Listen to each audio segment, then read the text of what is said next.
എന്റെ പ്രിയപ്പെട്ട പാട്ട്, സൈകളിന്റെ മാസ്മരികമായ ശബ്ദം. അല്ല, ആരാ ഇത്? നമ്മുടെ ബഷീറല്ലേ? വരി, ഇരിക്കി, ഞാനൊരു ചായ എടുക്കാം. എന്തൊക്കെയാ ബഷീറെ വിശേഷം? ജീവിതം യൗവന തീക്ഷ്ണവും ഹൃദയം പ്രേമസുരബലവുമായ ഒരു സുന്ദര കാലത്ത് ഞാൻ സൃഷ്ടിച്ച എന്റെ പ്രിയ കഥാപാത്രങ്ങൾ ഇപ്പോൾ എന്ത് ചെയ്യുന്നുവെന്നറിയാൻ എനിക്ക് ആഗ്രഹമുണ്ട്. എന്റെ കഥാപാത്രങ്ങൾ എന്നെ കാണാൻ ഇങ്ങോട്ട് വരാമെന്നാണ് പറഞ്ഞിരിക്കുന്നത്. എന്താ ഒരു ശബ്ദം? ദാ നോക്കി, ആരൊക്കെയാ വരുന്നതെന്ന്. Ha ha ha, ho ho ho, ha ha ha, ho ho ho. ഗുത്തിനി ഹാരിതലിത്താപ്പോ സഞ്ചിരി ബാലികലുട്ടാപ്പി Haritha മാണിക്കലിഞ്ചല്ലോ സങ്കര ബാഹിന തൂലിപ്പി. ഗുത്തിനി ഹാരിതലിത്താപ്പോ സഞ്ചിരി ബാലികലുട്ടാപ്പി ഹാരിത മാണിക്കലിഞ്ചല്ലോ സങ്കര ബാഹിന തൂലിപ്പി. Ha ha ha, ho ho ho, ha ha ha, ho ho ho.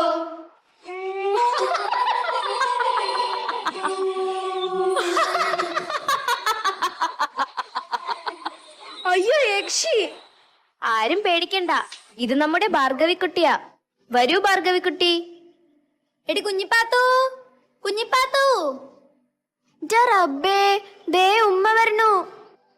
റബ്ബുളലമീനായ തമ്പുരാനെ, നിക്കാഹ് കഴിക്കാൻ പോണ പെണ്ണാണ് ഈ കാഫ്രീങ്ങടെ കൂടെ സൊറ പറഞ്ഞിരിക്കാണ്. എന്റെ കുഞ്ഞത്താച്ചുമ്മ, അവർ സ്വതന്ത്രമായി നടക്കട്ടെ, കാലമൊക്കെ മാറിയില്ലേ. ഇത് കണ്ടാ, ഇതാണ് ഭാഗ്യമറുക്. ചുമ്മാ ഉണ്ടാകുമോ? ഇവളെ അവനമക്കാരിന്റെ പുന്നാരമോളാ. എന്റെ ഉപ്പുപ്പാക്കേ ഒരു ആനയുണ്ടായിരുന്നു, വലിയൊരു കൊമ്പനാന. ഒന്ന് ചുമ്മാതിരുമ്മ, ഈ പയമ്പുരാണം അന്റെ ഉപ്പുപ്പാന്റെ വലിയ കൊമ്പനാന വെറും കുയ്യാനാന്ന് ഇപ്പൊ എല്ലാവർക്കും അറിയാം. ബഷീർ എഴുതിയ കഥ ഞങ്ങൾ എല്ലാവരും വായിച്ചിട്ടുണ്ട്. ഓ, ഒരു കുയ്യാന, അത് അസലുള്ള ആനയായിരുന്നു. പിന്നെ എന്റെ ആനയെ കുറ്റം പറയുന്ന കൂട്ടക്കാര് കൂടിയില്ലെങ്കിലും കുഞ്ഞിപ്പാത്തുന്റെ നിക്കാഹ് നടക്കും. ഇവളെ ആണിമക്കാരിന്റെ പുന്നാരമോളാ. എന്റെ ഉപ്പുപ്പാക്കേ ഒരു ആന ഉണ്ടായിരുന്നു, വലിയൊരു കൊമ്പനാന. നിങ്ങൾ എവിടെ ഇരിക്കുമ്മ? ഇവർക്കൊക്കെ പറയാനുള്ളത് നിങ്ങൾക്കും കേൾക്കേണ്ടേ? ദാ ഉമ്മ ചായ. എന്നെ അറിയുമോ ഉമ്മ? ഞാൻ സൈനബ, മുച്ചീട്ട് കളിക്കാരന്റെ മകൾ. ഞമ്മന്റെ ബാപ്പ മുച്ചീട്ട് കളിച്ചും പല പല ജോലികൾ ചെയ്തും കുറെ കാശുണ്ടാക്കി. എന്തിനാണെന്നോ? നമ്മെ നിക്കാഹ് കഴിപ്പിക്കാൻ. എന്നിട്ട് നമ്മൾ കെട്ടിയതോ ബാപ്പ മണ്ടൻ മുത്തപ്പാനെ വിളിച്ച് ആക്ഷേപിക്കുന്ന മുത്തപ്പാനെ. പക്ഷേ ബാപ്പയ്ക്ക് ഇഷ്ടമല്ലായിരുന്നെങ്കിലും സൈനബയ്ക്ക് മുത്തുപ്പാനെയും മുത്തുപ്പായ്ക്ക് സൈനബയും പെരുത്ത് ഇഷ്ടമായിരുന്നു. നാരായണി പറഞ്ഞത് ശരിയാ. മുത്തപ്പായ്ക്ക് നമ്മളെയും നമ്മക്ക് മുത്തപ്പാന് മതിയായിരുന്നു. പക്ഷേ ഇപ്പൊ നമുക്കൊരു തോന്നല്, നേ നിക്കാഹ് കഴിപ്പിക്കാൻ ബാപ്പ സ്വരുകൂട്ടിയ കാശുകൊണ്ട് നമ്മളെ പഠിപ്പിച്ചാ മതിയായിരുന്നു. എന്നാ നമ്മൾ നല്ല ബുദ്ധിയും വിവരവുമുള്ള ആളായനെ, നല്ല ശേലില് പത്രാസോടെ ജീവിക്കായിരുന്നു. അതെ അതെ, ഈ സ്ത്രീധനമെന്ന ഏർപ്പാടിനെ തന്നെ ഞാൻ കഠിനമായി വെറുക്കുന്നു. എല്ലാ സമുദായത്തിലുമുണ്ട് ഈ ഏർപ്പാട്. അതുപോലെ ഈ ജാതി മതം ഇതൊന്നും ഹൃദയങ്ങൾക്കിടയിൽ മതിലുകൾ ഉണ്ടാക്കരുത്. നിങ്ങൾക്കറിയാമോ, ഞങ്ങളുടെ മക്കളെ ഒരു മതത്തിലും പെടുത്താതെ വളർത്താനാണ് കേശവൻ നായരും ഞാനും തീരുമാനിച്ചത്. വിശ്വാസത്തെയോ മതത്തെയോ കുറിക്കുന്ന ഒന്നും മക്കളുടെ പേരിൽ പോലും ഉണ്ടാകരുതെന്ന് സാറാമ്മയ്ക്കും കേശവൻ നായർക്കും നിർബന്ധമായിരുന്നു. ഇവരുടെ ആദ്യത്തെ തങ്കക്കുട്ടന്റെ പേരറിയില്ലേ? എന്റെ സുഹറ, അതാർക്കാ അറിയാത്തത്? ആകാശമിഠായി. എടാ മോനെ ആകാശമിഠായി, നീ എവിടെയാടാ ആകാശമിഠായി? ഒന്ന് നിർത്തോ, ഒരാകാശമുട്ടായി. നിങ്ങൾ ആരെങ്കിലും എന്റെ ആടിന് കഞ്ഞിവെള്ളം കൊടുത്തോ? ഇജ്ജ് അതിനെ ഒന്ന് തറയെ നിർത്തിന്. വന്ന നേരം മുതല് ഒക്കത്ത് വെച്ചോണ്ടിരിക്കാണ്. എന്റെ റബ്ബേ, തറയെ നിർത്താനോ? പെരുത്ത് വികൃതിയാ. നിങ്ങളുടെ തുണിയും കൂടി കടിച്ച് തിന്നു ഉമ്മ. വാ പാത്തുമ, പാത്തുമയുടെ ആടിന് കഴിക്കാനുള്ളത് ഞാൻ തരാം. സാറാമ്മ നേരത്തെ പറഞ്ഞത് ശരിയാ. ഒരു മതിലുകൾക്കും മനുഷ്യരെ വേർതിരിക്കാൻ പറ്റരുത്. ഒരു മതിലിന്റെ ഇരുവശത്തുമായി പരസ്പരം കാണാതെ സ്നേഹം പങ്കിടാമെന്ന് ഞാൻ മനസ്സിലാക്കിയിട്ടുണ്ട്. പക്ഷേ ഒടുവിൽ ആ മതിൽക്കെട്ടിനകത്ത് ഞാൻ തനിച്ചായി. നാരായണി, നാരായണി എന്ന നീട്ടിയുള്ള വിളി കേൾക്കാതായപ്പോൾ ഞാൻ ഒരുപാട് സങ്കടപ്പെട്ടു. ഉണങ്ങിയ ഒരു കമ്പ് ആകാശത്തേക്ക് വീണ്ടും വീണ്ടും എറിഞ്ഞ് എന്റെ കൈകൾ കുഴഞ്ഞുപോയി. പക്ഷേ ഞാൻ തളർന്നു പോയില്ല. ആത്മവിശ്വാസം നഷ്ടപ്പെട്ടില്ല. പക്ഷേ ഇന്നത്തെ തലമുറ അങ്ങനെയാണോ? പ്രത്യേകിച്ച് പെൺകുട്ടികൾ ജീവിതത്തിലെ കുഞ്ഞു കുഞ്ഞു പ്രശ്നങ്ങൾ പോലും നേരിടാനാകാതെ ജീവിതം തന്നെ അവസാനിപ്പിക്കുന്നു. അതെ, ആത്മഹത്യ ഒന്നിനും പരിഹാരമല്ലെന്ന് ഇന്നത്തെ കുട്ടികൾ മനസ്സിലാക്കണം. ജീവിത പ്രശ്നങ്ങളെ സധൈര്യം നേരിട്ട് മുന്നോട്ടു പോകണം. ഭാർഗവിക്കുട്ടിയുടെ കഥ കേൾക്കാൻ ഞങ്ങൾക്കെല്ലാം ആഗ്രഹമുണ്ട്. ഭാർഗവിക്കുട്ടി എങ്ങനെയാ ഈ കിണറ്റിൽ വീണത്? വീണതല്ല, എന്നെ ഈ പൊട്ടക്കിണറ്റിലേക്ക് തള്ളിയിട്ടതാണ്.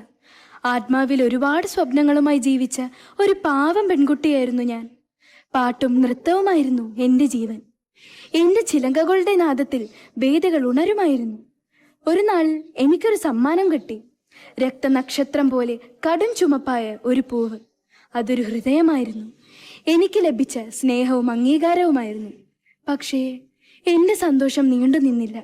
എൻ്റെ എല്ലാ സ്വപ്നങ്ങളും തകർത്തെറിയപ്പെട്ടു. ഇരുട്ടു നിറഞ്ഞ ഈ പൊട്ടക്കിണറ്റിൽ വീണു പിടയാനായിരുന്നു എൻ്റെ വിധി.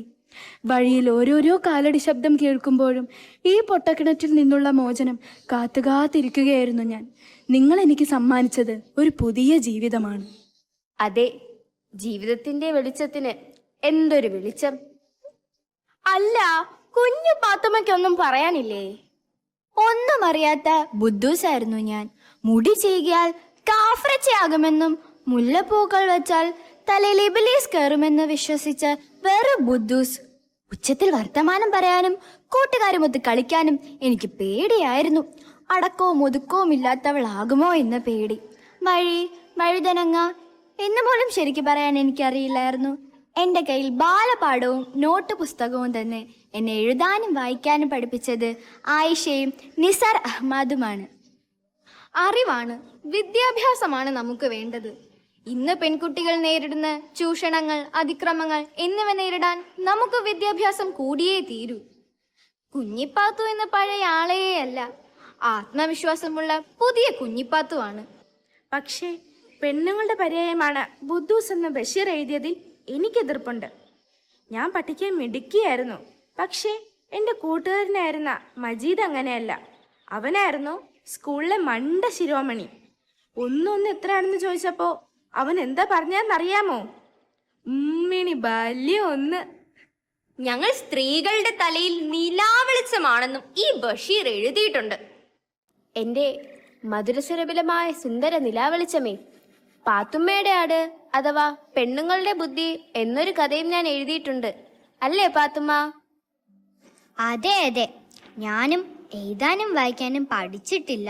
പക്ഷെ ഞാൻ കുടുംബത്തിന് വേണ്ടി അധ്വാനിച്ചു. എൻ്റെ ആടായിരുന്നു എൻ്റെ എല്ലാം. അതിന് കഞ്ഞിവെള്ളം കൊടുത്തോ എന്നാണ് എപ്പോഴും അന്വേഷിക്കാറ്. വിശക്കുമ്പോൾ ബഷീറിക്കാക്കാൻ്റെ പുസ്തകങ്ങളൊക്കെ എൻ്റെ ആട് സാപ്പിടും. എൻ്റെ ആടൊന്ന് പെറട്ടെ, അപ്പം എൻ്റെ കുടുംബത്തിലെ കഷ്ടപ്പാടെല്ലാം മാറുമെന്ന് ഞാൻ കരുതി. എൻ്റെ ആടായിരുന്നു എൻ്റെ പ്രതീക്ഷ. പാത്തുമ്മയുടെ ആട് ഒരു പ്രതീകമാണ്. സ്ത്രീകൾ സ്വയം പര്യാപ്തത നേടുന്നതും പ്രധാനമാണ്. അപ്പൊ തർക്കം വേണ്ട. ആരും ആരെയും കളിയാക്കി ചിരിക്കണ്ട. ബുദ്ധൂസ്, മണ്ടശിരോമണി എന്നൊന്നും ഇനി കുട്ടികളെ കളിയാക്കി വിളിക്കാൻ പാടില്ല. എല്ലാവരുടെയും കഴിവുകൾ വ്യത്യസ്തമല്ലേ? അത് നമ്മൾ തിരിച്ചറിയണം. ഇത് ലിംഗനീതിയുടെ കാലമാണ്. ആൺകുട്ടിയെന്നോ പെൺകുട്ടിയെന്നോ വ്യത്യാസമില്ലാതെ കുട്ടികൾക്ക് കളിക്കാനും പഠിക്കാനും ഒക്കെ പറ്റണം.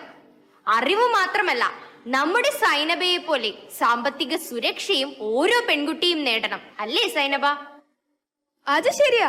ആഗ്രഹത്തിനൊത്ത് പഠിക്കാൻ പറ്റിയില്ലെങ്കിലും എന്റെ കുടുംബത്തിന് വേണ്ട വരുമാനം ഈ ചായക്കടയിൽ നിന്ന് ഉണ്ടാക്കാൻ എനിക്ക് പറ്റുന്നുണ്ട്.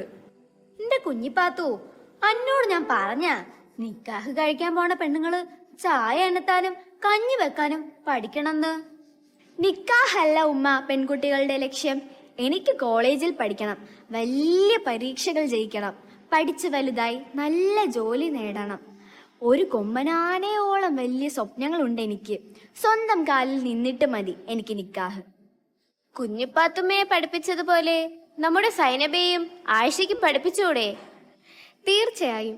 വിദ്യാഭ്യാസം എന്നാൽ വെറും അറിവുണ്ടാക്കാൻ മാത്രമല്ല, നമ്മുടെ ആത്മവിശ്വാസവും മനഃശക്തിയും വർദ്ധിപ്പിക്കുന്നതും ഏറെ പ്രധാനമാണ്. അറിവ് നേടുന്നതിനോടൊപ്പം നമ്മുടെ പെൺകുട്ടികൾ സൈനബയെ പോലെ സ്വന്തം കാലിൽ നിൽക്കാൻ പ്രാപ്തരാകട്ടെ. അവർ വീടിനും നാടിനും വെളിച്ചം നൽകുന്നവരാകട്ടെ. സമൂഹത്തിൽ ആത്മാഭിമാനത്തോടെ തലയുയർത്തി നമുക്ക് മുന്നേറാം. 4 ചുറ്റുമുയരുന്ന മതിലുകൾക്കപ്പുറത്ത് ഞങ്ങളെ കാത്തിരിക്കുന്ന ഒരു ലോകമുണ്ട്. ആകാശം മുട്ടുന്ന പ്രതീക്ഷകളിലേക്ക് ഉയർന്നു പറക്കാനുള്ള സ്വാതന്ത്ര്യമാണ് ഞങ്ങൾ സ്വപ്നം കാണുന്നത്. ചിറകു കരിഞ്ഞാലും ചിതയിലെരിഞ്ഞാലും ഈ വെളിച്ചം അണയാതെ ഞങ്ങൾ സൂക്ഷിക്കും, വരും തലമുറയിലെ പെൺകുട്ടികൾക്കായി. തിരിച്ചറിവിന്റെ ഈ വെളിച്ചത്തിന് എന്തൊരു വെളിച്ചം! സ്ത്രീ ശക്തിയുടെ ഈ പൊതു വെളിച്ചത്തിന് എന്തൊരു വെളിച്ചം!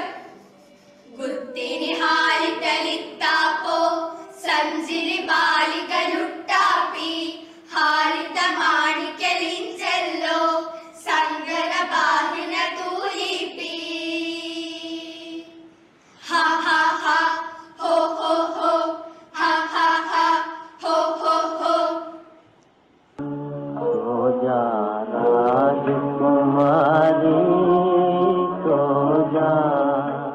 ഇതെല്ലാം ഒരു സ്വപ്നമായിരുന്നോ? അതോ നിങ്ങളും ഞാനും എന്ന യാഥാർത്ഥ്യത്തിൽ നിന്നും ഒടുവിൽ ഞാൻ മാത്രമായി അവശേഷിച്ചതോ? വിസ്മൃതിയിൽ ലയിച്ചുപോയ ഇന്നലകളിൽ എനിക്കേറെ പരിചിതരായവർ, എൻ്റെ പ്രിയ കഥാപാത്രങ്ങൾ, എൻ്റെ പ്രിയപ്പെട്ട പെൺകുട്ടികൾ പോയിക്കഴിഞ്ഞു. ഭൂതകാലത്ത് നിന്ന് ഒരു സ്വപ്നം പോലെ കടന്നുവന്ന് ഇപ്പോൾ അവരെങ്ങോട്ടാണാവോ പോയത്? വർത്തമാനകാലത്തിന്റെ വക്കത്ത് നിൽക്കുന്ന തിളക്കമുള്ള ഭാവിയിലേക്കോ? മാറ്റത്തിന്റെ കാലൊച്ചകൾ ഇതാ അടുത്തടുത്തു വരുന്നു. അനർഘ നിമിഷം. ഈ പെൺകുട്ടികളെ കാത്തിരിക്കുന്നത് പ്രതീക്ഷയുടെ, ആത്മവിശ്വാസത്തിന്റെ, സ്വയം പര്യാപ്തതയുടെ ഉജ്ജ്വലമായ ഭാവിയാണ്. നമുക്കൊന്നിച്ചിവരെ യാത്രയാക്കാം. എല്ലാവർക്കും തറവാട്ടിലുണ്ടു നല്ലൊരു സുൽത്താൻ, കഥകൾ കൊണ്ടൊരു കോട്ട കെട്ടിയ കൽവിലേറിയ സുൽത്താൻ, ജീവിതത്തിൽ ചോര ചീന്തിയ കഥകളോതിയ സുൽത്താൻ, കഥകൾ കൊണ്ടൊരു കോട്ട കെട്ടി കൽവിലേറിയ സുൽത്താൻ.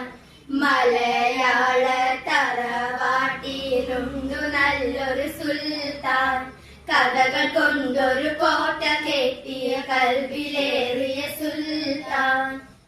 ഒന്നുമൊന്നും ഇമ്മിണി പല്ലെന്നൊരെന്നൊരു കാര്യം, എത്ര രസമായി നമ്മിലേക്ക് പകർന്നു തന്നൊരു സുൽത്താൻ.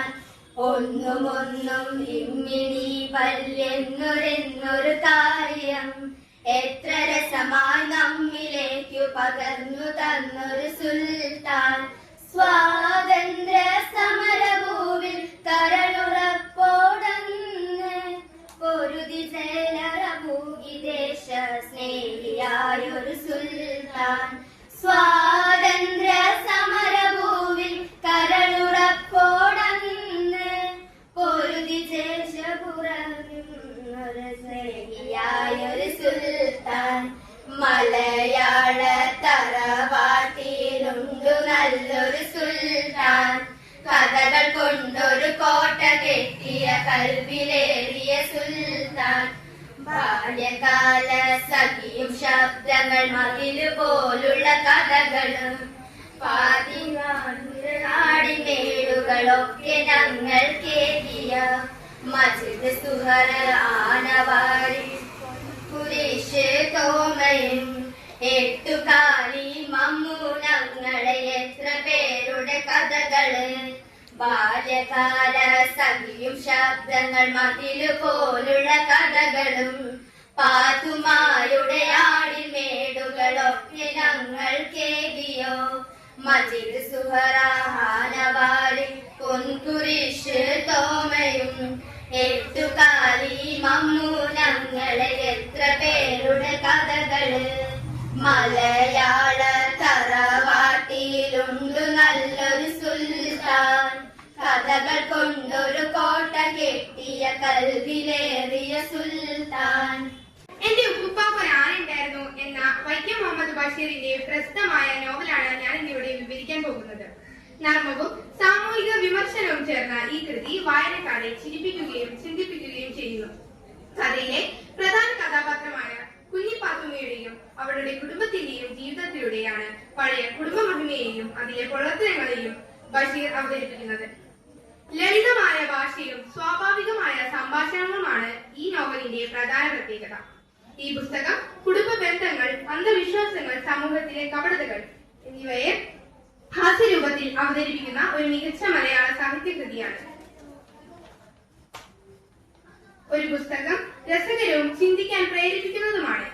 നർമ്മത്തിലൂടെയും ആശയങ്ങൾ അവതരിപ്പിക്കുന്നതിനാൽ എല്ലാവരും ഒരിക്കലെങ്കിലും വായിച്ചിരിക്കേണ്ട ഒരു നോവലാണിത്. വിദ്യാഭ്യാസം ജീവിതത്തിൽ വളരെ അത്യാവശ്യമാണെന്നും പൊങ്ങച്ചം ആരെയും വലുതാക്കുന്നില്ലെന്നും ബഷീർ ഈ നോവലിലൂടെ നമ്മെ പഠിപ്പിക്കുന്നു. ഈ നോവൽ വായിച്ചതിനു ശേഷം അതിലെ ഗുണപാഠങ്ങൾ പഠിക്കാനും പ്രവർത്തിക്കാനും നമുക്ക് ശ്രമിക്കാം. നന്ദി. പുസ്തക അവലോകനം. വൈക്കം മുഹമ്മദ് ബഷീർ.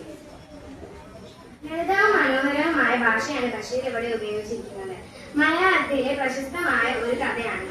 ഇതിൽ പ്രണയം, ഏകാന്തത എന്നിവ മനോഹരമായി എഴുതിയിരിക്കുന്നു.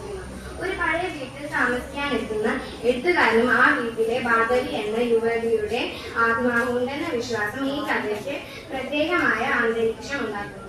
ബാധവി എഴുത്തുകാരൻ ഭയത്തോടെയല്ല, മറിച്ച് ആദരവോടുകൂടിയാണ് സമീപിക്കുന്നത്. എനിക്ക് ഈ കൃതി വളരെ ഇഷ്ടപ്പെട്ടു. ഭയപ്പെടുത്താതെ തന്നെ ചിന്തിപ്പിക്കുകയും മനുഷ്യബന്ധങ്ങളുടെ ആഴം മനസ്സിലാക്കാൻ സഹായിക്കുകയും ചെയ്യുന്നു. ബാധവി നിലയം ഇന്നും ഏറെ പ്രശസ്തമായ ഒരു കഥയാണ്. അന്ധവിശ്വാസങ്ങളെ യുക്തിചിന്തയിലൂടെ മറികടക്കാനും സ്നേഹത്തിനും മാനുഷികതയ്ക്കും ഭയത്തേക്കാൾ വലിയ ശക്തിയുണ്ടെന്ന് ഈ കഥ ഓർമ്മിപ്പിക്കുന്നു. ആദ്യം ഇത് ഒരു പ്രേത കഥയായിരിക്കും എന്നാണ് ഞാൻ കരുതിയത്. പക്ഷെ വായിച്ചു തുടങ്ങിയപ്പോൾ മനസ്സിലായി ഇത് ഭയത്തിന്റെ കഥയല്ല, സ്നേഹത്തിന്റെയും കാത്തിരിപ്പിന്റെയും ഓർമ്മകളുടെയും കഥയാണ്. ഈ കഥ എല്ലാവരും ഒരു പ്രാവശ്യമെങ്കിലും വായിച്ചു നോക്കണമെന്ന് ഓർമ്മിപ്പിച്ചുകൊണ്ട് ഞാൻ എന്റെ വാക്കുകൾ ബഹുമാനപ്പെട്ട ചെയർമാൻ ആൻഡ് ഫൗണ്ടർ നായ sir, principal KG Thankachan sir, അധ്യാപകരെ, അനധ്യാപകരെ, എന്റെ പ്രിയ സുഹൃത്തുക്കളെ, മലയാള സാഹിത്യത്തിലെ പകരം വയ്ക്കാനില്ലാത്ത വിസ്മയം നമ്മുടെ പ്രിയപ്പെട്ട ബേപ്പൂർ സുൽത്താൻ വൈക്കം മുഹമ്മദ് ബഷീറിന്റെ ഓർമ്മ ദിനമാണ് ജൂലൈ 5. മലയാളിയെ വായനയുടെ ലോകത്തേക്കും കഥകളുടെ ലോകത്തേക്കും കൈപിടിച്ചു നടത്തിയ എഴുത്തുകാരനാണ് ബഷീർ. കഠിനമായ വാക്കുകളോ വ്യാകരണ നിയമങ്ങളോ ഉപയോഗിക്കാതെ നമ്മൾ സാധാരണക്കാർ സംസാരിക്കുന്ന ലളിതമായ ഭാഷയിലാണ് അദ്ദേഹം കഥകൾ എഴുതിയിരുന്നത്. അതുകൊണ്ട് തന്നെ ബാല്യകാല സഖിയിലും അജീതും സുഹറയും പാത്തുമ്മയുടെ ആടും എന്റെ ഉപ്പൂപ്പാക്കാരാണുണ്ടായിരുന്നത് എന്ന കൃതികളും എല്ലാം നമ്മുടെ വിജ്ഞാനം ചേർന്ന് നൽകുന്നതാണ്.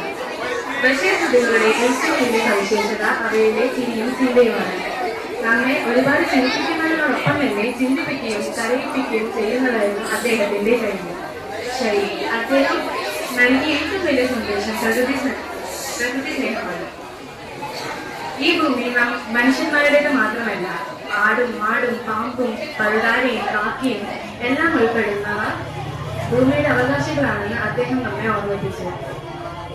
ജാതിക്കും മതത്തിനും അതീതമായി മനുഷ്യനെ സ്നേഹിക്കാനും